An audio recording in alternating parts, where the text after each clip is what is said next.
Purport by Srila Prabhupada. It appears that the great sage Atri Muni had no specific idea of the Supreme Personality of Godhead. Of course, he must have been conversant with the Vedic information that there is a Supreme Personality of Godhead who is the creator of the universe, from whom everything emanated, who maintains this created manifestation, and in whom the entire manifestation is conserved after dissolution. Yatova imani bhutani, Taittiriya Upanishad 3.1.1. The Vedic mantras give us information of the Supreme Personality of Godhead. So Atri Muni concentrated his mind upon that Supreme Personality of Godhead, even without knowing his name, just to beg from him a child exactly on his level. This kind of devotional service, in which knowledge of God's name is lacking, is also described in Bhagavad Gita, where the Lord says that 4 kinds of men with backgrounds of pious activities come to him asking for what they need. Atri Muni wanted a son exactly like the Lord, and therefore he is not supposed to have been a pure devotee, because he had a desire to be fulfilled, and that desire was material. Although he wanted a son exactly like the Supreme Personality of Godhead, this desire was material because he did not want the Personality of Godhead himself, but only a child exactly like him. If he had desired the Supreme Personality of Godhead as his child, he would have been completely free of material desires, because he would have wanted the Supreme Absolute Truth. But because he wanted a similar child, his desire was material. Thus, Atri Muni cannot be counted among the pure devotees. In that sense, the Bhaktivedanta purport. So Vidura is inquiring from Maitreya. In between, while Maitreya is answering Vidura's questions, we can see that Vidura is making very important inquiries. So the disciple is very serious to hear from the spiritual master, and the inquiry also makes the narration very interesting.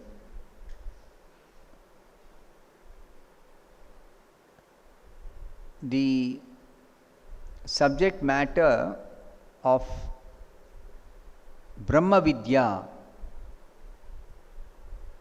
knowledge concerning the self or the absolute truth, is very, very difficult to understand.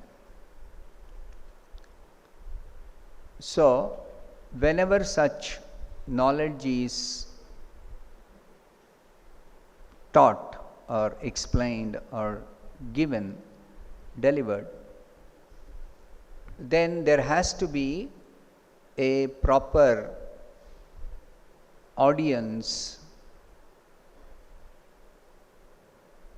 In the case of the Srimad-Bhagavatam, we see throughout the Bhagavatam there are so many inquisitive, serious devotees inquiring, and they are hearing with full attention. So, hearing can be counted as devotional service only if that hearing is done with devotion. So, what does hearing with devotion involve? It involves a certain degree of, not certain degree, it involves full seriousness on the part of the inquirer to hear. And the inquiries are made with great respect and all the inquiries are relevant. Inquiries are very relevant. It appears like the inquirers are actually highly qualified. Otherwise, to make inquiries also is not easy. Therefore, sometimes it is said that the inquiry is made not exactly on behalf of the inquirer, but inquiry is made on behalf of the others who are ignorant. Just like Arjuna is a pure devotee. So Arjuna need not inquire from Krishna as he did in the Bhagavad Gita. So Arjuna is inquiring on our behalf. Because it's a fact that the others who should be making inquiries to learn this subject matter are unable to make relevant inquiries. That's a fact. Even to make inquiries requires certain amount of knowledge. Certain preliminary knowledge is required. So, the hearers of the Bhagavatam need not have even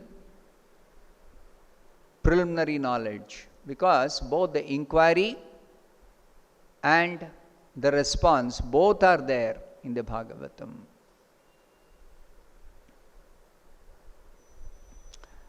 So therefore, to hear Bhagavatam, simply one has to be seriously inquisitive, that's all. Both the question is there and the answers are there. Like Parikshit Maharaj is sitting and hearing. Actually, Parikshit Maharaj is a pure devotee. But he is inquiring on our behalf from Shukadeva Goswami. And Shukadeva Goswami is speaking. Now, Shukadeva Goswami is answering the questions asked by Parikshit Maharaj. But in the course of such questions and answers, the subject matter of the absolute truth is very nicely explained. The second canto has got a chapter, 10th chapter. The title of the chapter is Bhagavatam is the answer to all questions. When we come new to Krishna consciousness, we hear that Srila Prabhupada has many times said, whatever I had to say, I have said in my books. And sometimes when devotees ask questions, Prabhupada says, everything is answered in my books, kindly read my books. So sometimes devotees wonder, how is it that Prabhupada has answered everything in the books? So I was looking for a clue. Somewhere Prabhupada had explained how he has answered all questions in his books. So when I saw this title of this chapter, second canto, 10th chapter, immediately the thing was very clear. Bhagavatam is the answer to all questions.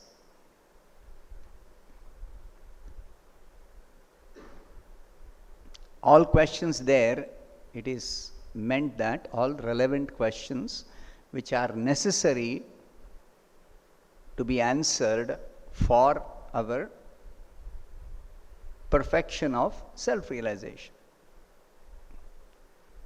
So, the questions are very much relevant to the subject matter being described. and systematically the subject matter has been developed. Now, the sequence in which the conversation is progressing, please note that very carefully, that the way Vyasadeva is presented, sages of Naimisharanya, they have assembled to perform a 1,000-year sacrifice in Naimisharanya. What kind of sacrifice are they engaged in? They are engaged in the sacrifice of hearing and chanting. What are they doing in that sacrifice? They're simply inquiring from Suta Goswami about what? About the subject matter of Krishna. Where is this mentioned? In the first canto, second chapter. After the sages asked Suta Goswami some questions, Suta Goswami says, Munaya sadhu prushtoham. My dear sages, what you have asked is very relevant. Bhavadbhir lokamangalam. It is meant for the welfare of the entire world. Why? Why does he say that their questions are meant for the welfare of the whole world? Yat krita Krishna samprashno yenatma suprasidati. You have asked questions pertaining to Krishna. You have asked questions pertaining to Krishna. Therefore, they are meant for the welfare of the entire world. So, the sages of Naimisharanya, headed by Shaunaka Rishi, were highly qualified. Therefore, they were asking questions pertaining to Krishna. Even Arjuna is inquiring from Krishna very, very important questions. In the beginning, it looks like Arjuna is confused about his duty. Therefore, he is asking, kindly tell me what is my duty. Dharma sammudho. Karpanya doshopahata svabhavaha pruchhami tvam dharma sammudha chetaha. But later on, you see the kind of questions that Arjuna is asking.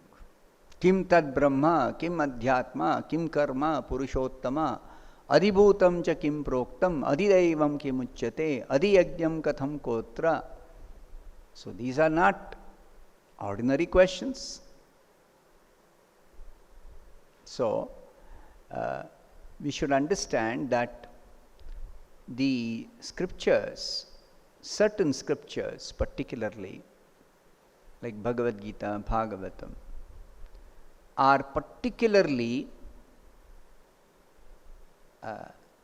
explaining the subject matter of the absolute truth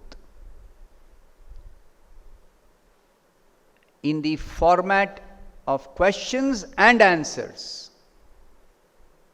Both questions and answers are there. And to fill in something that we may not be able to understand because we may lack even some preliminary understanding of this subject. So Srila Prabhupada fills in all that we may be lacking in knowing. So therefore, Prabhupada's presentation of these two scriptures, especially Bhagavad Gita and Srimad-Bhagavatam, if one systematically studies, then it is guaranteed that anybody can actually become knowledgeable in this subject matter of the absolute truth. perfectly knowledgeable. That's a fact. So here Vidura is making this inquiry when he heard that it's a description of the genealogy of the daughters of Manu, but the offspring they are generating are great personalities who assume very big responsibilities in this world. So, how is it possible that they are having such progeny, great souls? So that is being described, the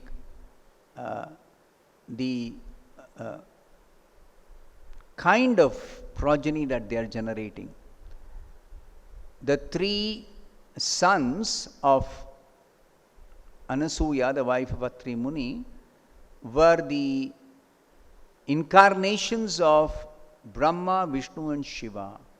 So immediately Vidura is asking the question,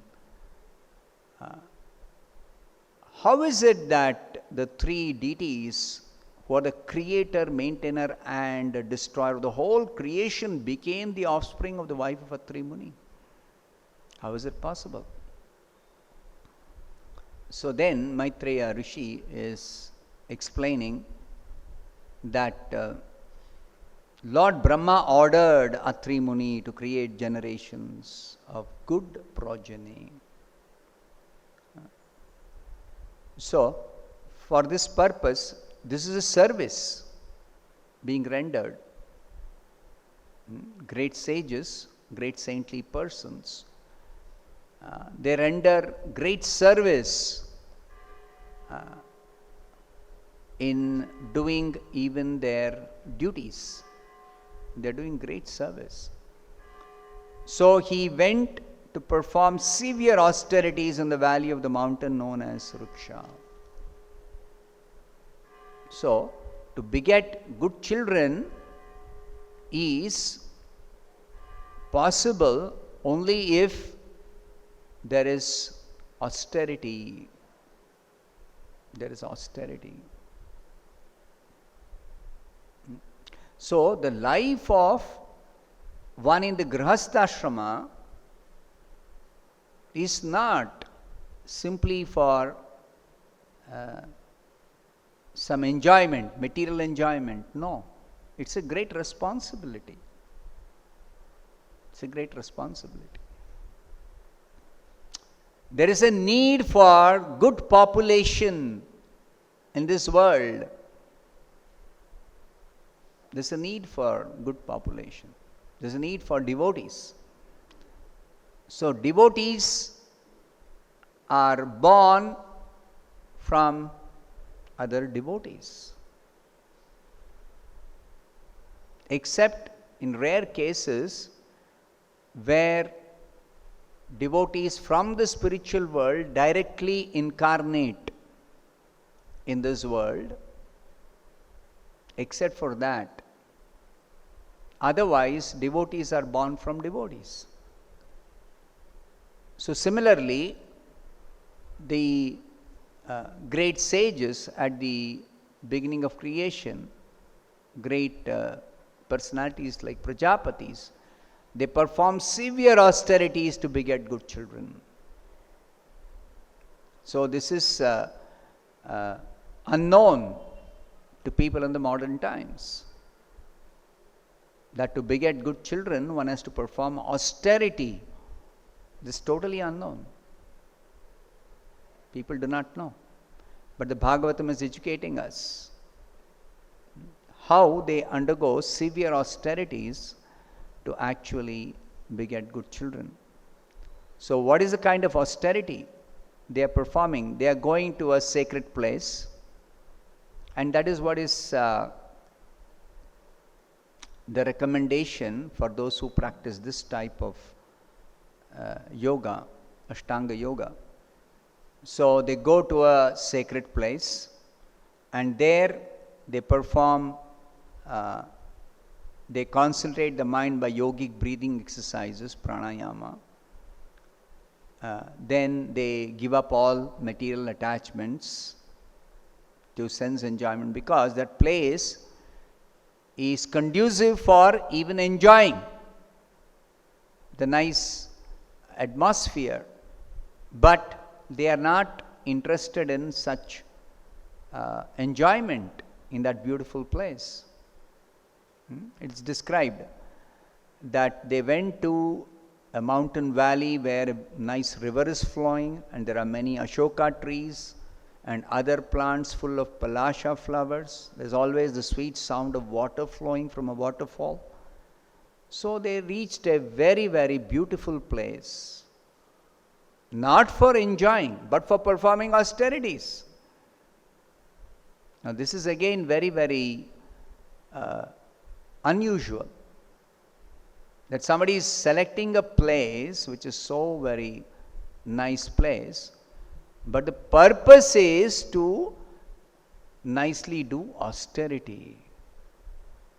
And what is the austerity they are performing? They are controlling their mind by pranayama, and then they are giving up all kinds of desires for material enjoyment.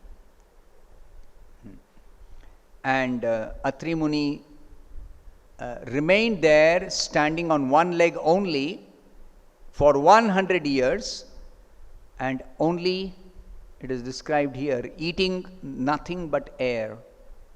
That means he is completely given up all solid food and given up even drinking liquids or water. Simply breathing air, that's all. He is maintaining his prana.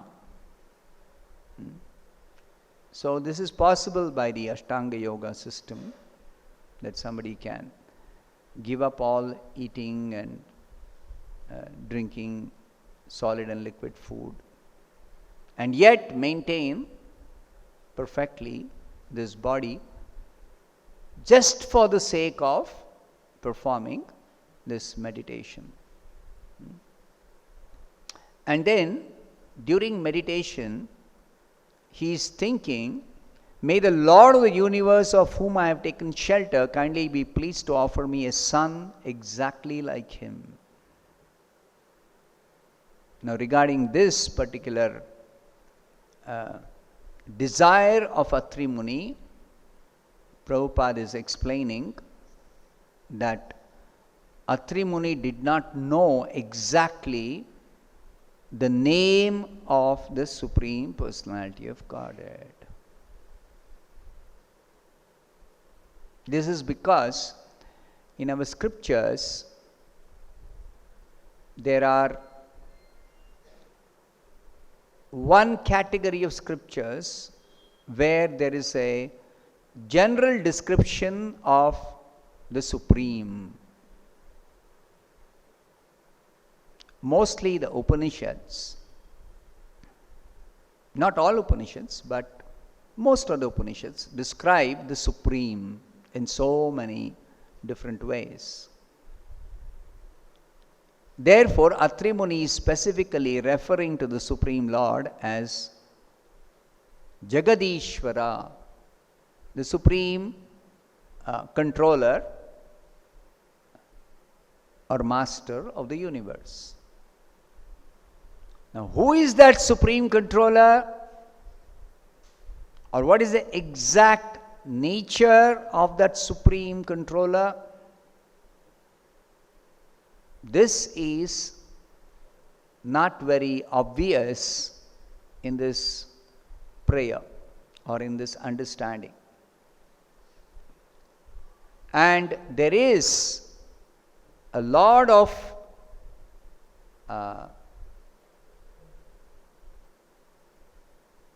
debate that goes on between different philosophers, different persons even who are experts in Vedic knowledge about whether the supreme absolute truth is impersonal or supreme absolute truth is a person. Personal versus impersonal. To the extent that the final conclusion given by Vyasadeva, who is the incarnation of the Supreme Lord for the sake of disseminating the Vedic knowledge, particularly which branch of Vedic knowledge? The Brahma Vidya, knowledge of the absolute truth of the Supreme Brahman. So Vyasadeva did so much to actually systematically give this knowledge. He put the Vedas in writing, and then he divided the one Veda into 4, and then he gave the philosophical essence of the Vedas in the form of Upanishads, called Vedanta, the conclusion of the Vedas. And because there are so many Upanishads, he further gave the essence of all the Upanishads in the form of Vedanta Sutra. But that Vedanta Sutra is very difficult to understand because it is the cream of the cream. Upanishad itself is cream of the Vedas. And Vedanta Sutra is further distilled essence of the Upanishad itself, cream of the cream. So Vedanta Sutra is very difficult to understand. So therefore, that Vedanta Sutra, there are so many commentaries written by different scholars, Vedic scholars, philosophers. Essentially, 2 categories of commentaries. One is impersonal, other one is personal.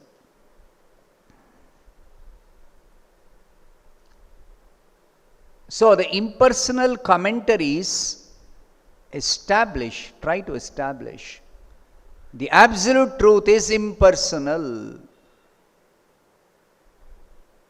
and the other commentaries, personal commentaries, establish the absolute truth is the Supreme Person, Narayana or Krishna or Vishnu, the personality of Godhead.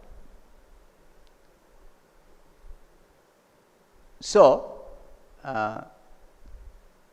now there is always the debate that goes on between the impersonal followers and the personal followers. Always this debate goes on.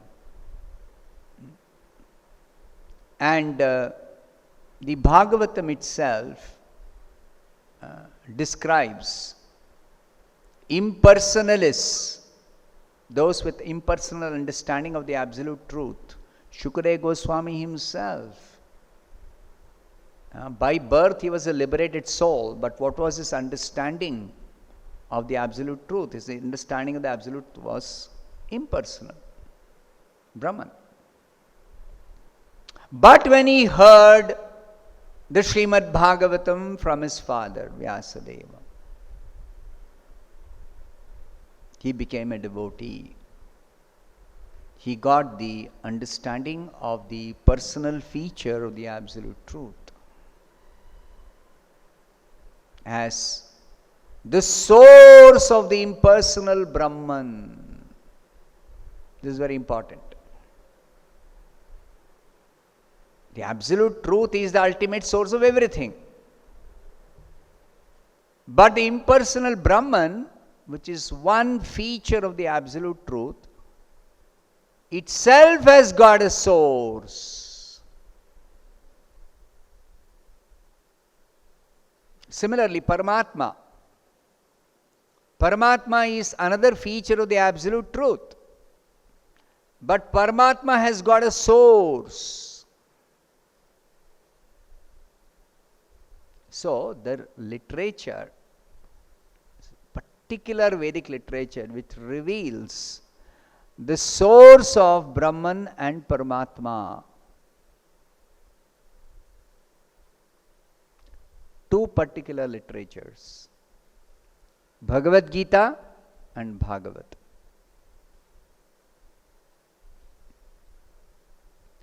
Bhagavad Gita, Krishna says, Brahmano hi pratishtaham. I am the basis of the impersonal Brahman.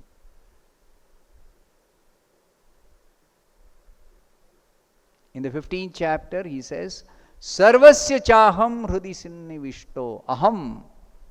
I am seated in everybody's heart as Paramatma. So, Krishna is the basis of the impersonal Brahman. Krishna is the source of Paramatma, the source of Brahman, source of Paramatma. And Krishna is the ultimate source of everything. Aham sarvasya prabhavo mattas sarvam pravartate. And Krishna is declared as Param Brahma, Param Dhama, Pavitram, Paramam Bhavan, Purusham, Shashwatam, Divyam, Adidevam, Majam, Vibhum. So, Bhagavad Gita clearly reveals the absolute truth as the personality of Godhead. But there are unfortunate people who interpret the Bhagavad Gita to suit their impersonal philosophy. Most unfortunate people. And then there are modern day interpreters of the Bhagavatam also. Bhagavad Gita has been interpreted long back. Shankaracharya wrote a commentary on the Bhagavad Gita explaining the impersonal point of view, explaining it from the impersonal point of view. And some followers of Shankaracharya have even written an interpretation of the Bhagavatam, explaining Bhagavatam as impersonal, in an impersonal way. Especially some followers of Shankaracharya, they consider one of the early commentators on the Bhagavatam, Sridhar Swami, who has explained Bhagavatam from the personal perspective, personal aspect of the absolute truth, from that perspective. They consider Sridhar Swami's commentary as explaining the impersonal aspect of the absolute truth. I met one such person, Shankaracharya follower, saying Sridhar Swami has written a wonderful commentary.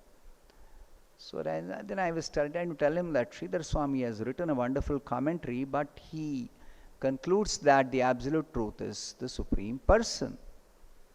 He says, no. Sridhar Swami established the absolute truth is ultimately impersonal. And then he is giving his own commentary to the Sridhar Swami's commentary. This is the unfortunate position of the impersonalists. What is the defect of the impersonalists? Like these people, they start off with the axiomatic truth, according to them, is that the absolute truth is impersonal ultimately.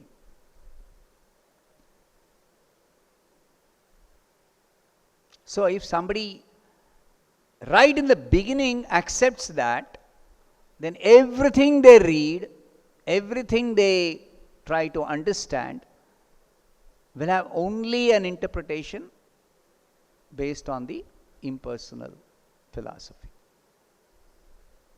Even if directly there are statements that the absolute truth is the personality of Godhead. Krishna says, Aham sarvasya prabhavo. Aham hi sarva yajnanam bhokta cha prabhureva cha.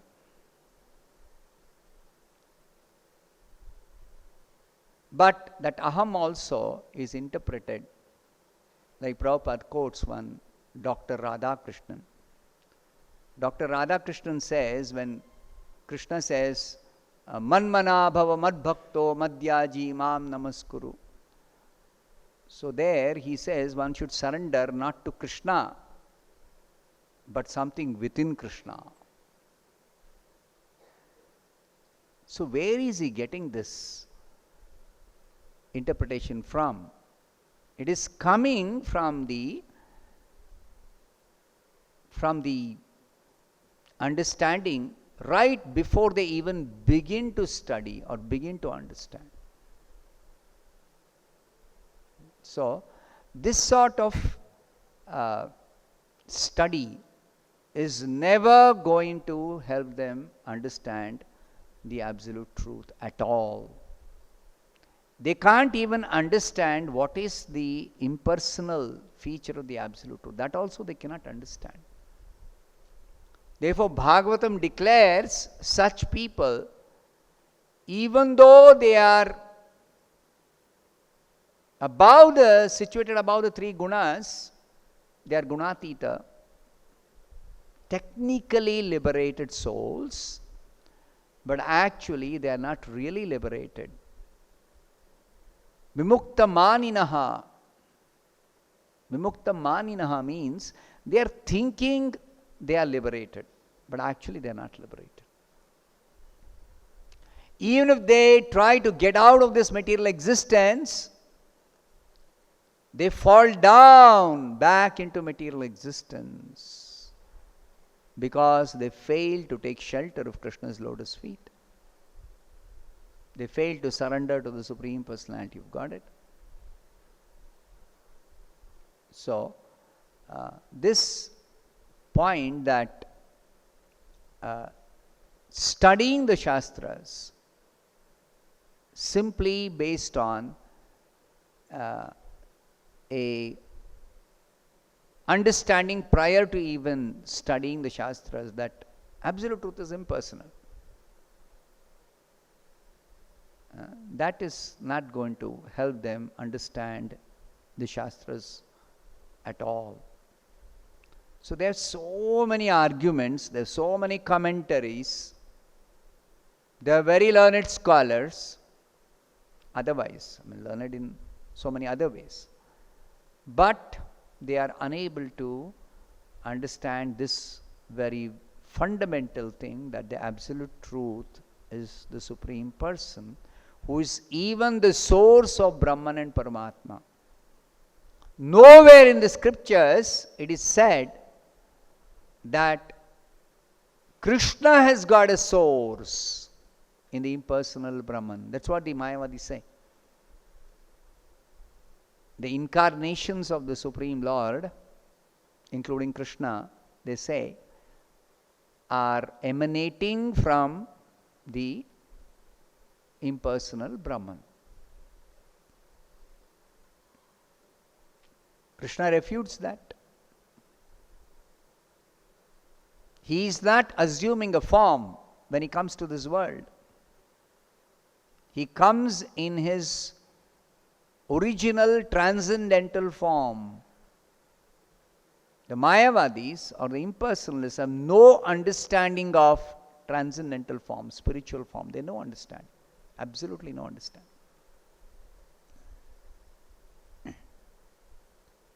As soon as they come across anything in the scriptures which describes form, immediately their understanding is form means something material.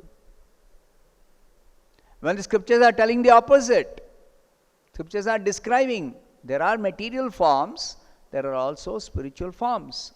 But they interpret that which describes what is spiritual form. They interpret that. They give explanation for that and try to establish their theory. See, their goal of study is not to actually know what is the absolute truth as it is revealed in the scriptures. No. They want to establish their theory. So not only impersonalists who want to establish the absolute truth as impersonal Brahman, but even there are other philosophers. They call Shat Darshana.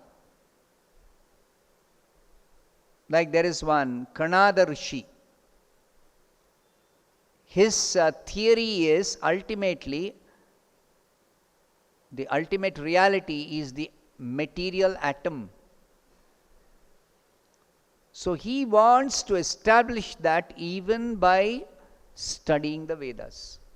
So he has given an explanation of the Vedas.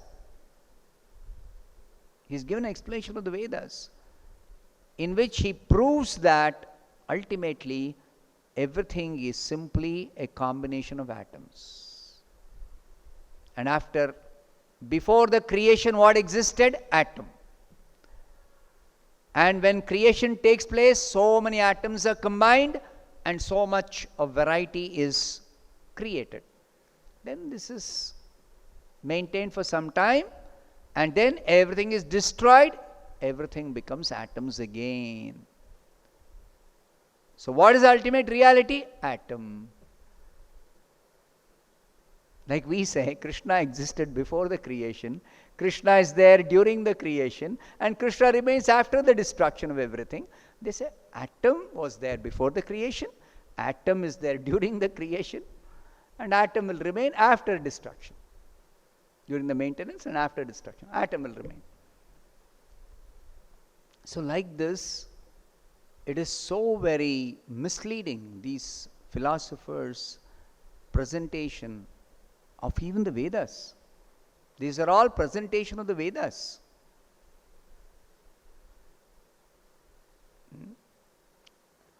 So there is Astikavada and Nastikavada. Nastikavada is people who reject the Vedas. And there are Astikavadas which are also atheistic. They accept the Vedas, but they give their own interpretation, including the impersonalists. Vedanta Sutra of Vyasadeva defeats the 5 other philosophers, Vedic philosophers, who conclude that atom is the ultimate reality, or Karma Mimamsa philosophy of another sage establishes karma as supreme.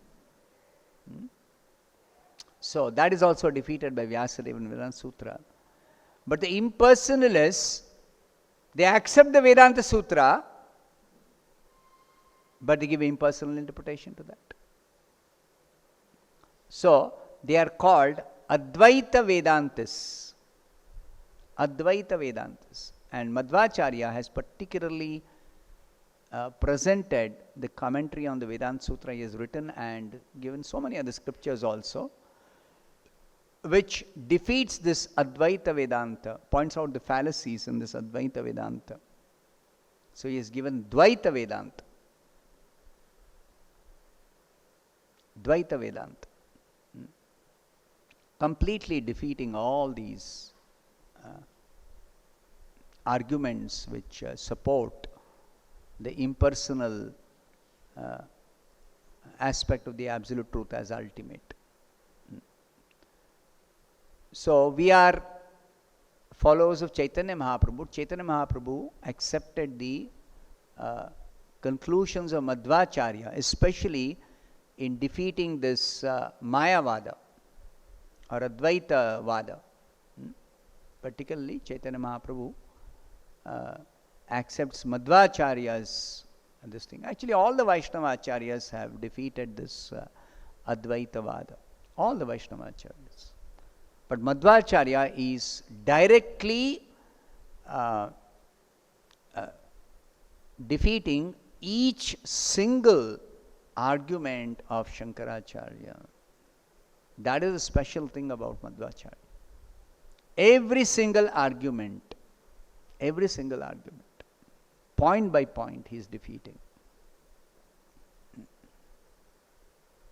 So Chaitanya Mahaprabhu, in his conversations with Prakashananda Saraswati and Sarvam Bhattacharya, particularly these two conversations, it is about the Vedanta Sutra only, and it's about impersonal philosophy, which is expounded by Shankaracharya.